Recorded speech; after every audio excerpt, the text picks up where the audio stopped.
Hi అండి, నమస్తే. ఎలా ఉన్నారు? బాగున్నారా? నేనైతే బాగున్నానండి. ఈరోజు చక్కగా నేను చిన్న చిట్కా చెప్పాలనుకుంటున్నానండి. ఇదిగోండి చక్కగా కొబ్బరి నూనె చూసారు. ఇదిగోండి కొబ్బరి నూనె. ఈ రోజుల్లో చిన్నపిల్లల కాంచి పెద్దోళ్ళ వరకు చక్కగా జుట్టు ఊడిపోవడం అని, తెల్లబడిపోవడం అని, సిండ్రని రకరకాలుగా పిల్లలు ఇబ్బంది పడుతున్నారు కదండి. అన్ని రకాలుగా మన ఇంట్లో దొరికే వస్తువులతో నేను కొబ్బరి నూనె తయారు చేసుకున్నానండి.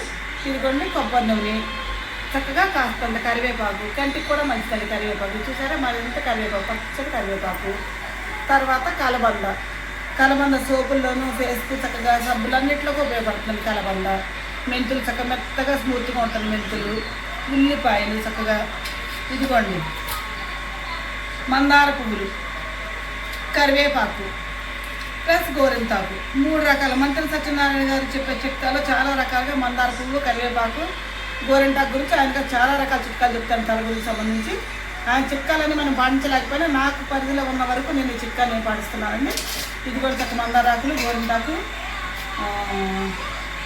కరివేపాకు, మెంతులు, కలబంద, ఉల్లిపాయలు, కొబ్బరి.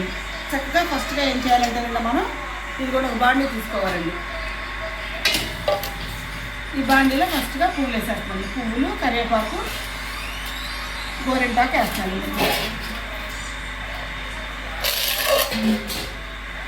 తర్వాత కరివేపాకు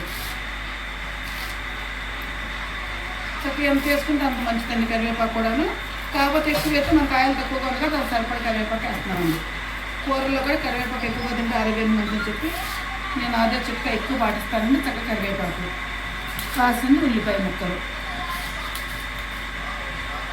ఇది కూడా కలబంద శుభ్రంగా తెచ్చుకొని కడిగేసి పైన పొట్టు మొత్తం తీసేసానండి.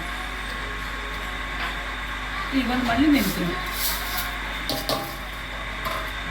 ఇప్పుడు ఇందులో మనం మా పాప వాళ్ళ పుట్టిన నుంచి వచ్చిన కొబ్బరి నూనె అండి. ఇదిగోండి ఇలా కొబ్బరి నూనె మొత్తం కూడా ఇందులో పోసేసుకోవాలండి. చక్కగా దీన్ని మనం పొయ్యి మీద పెట్టుకొని చిన్న మంట మీద 2-3 పొంగులు వచ్చినట్టు ఇచ్చేయాలన్నమాట.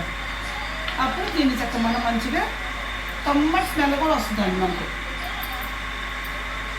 చక్కగా ఇప్పుడు దీన్ని పొయ్యి మీద పెట్టేసుకున్నాను గ్యాస్ మీద. మనం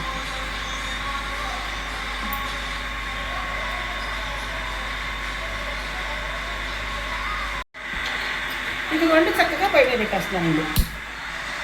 దీన్ని చక్కగా మనం ఒక 10 నిమిషాల పాటు చిన్న మంటకు దగ్గరే ఉండి కొంచెం చిన్న గరిటె తీసుకొని చిన్నగా తిప్పుదామండి.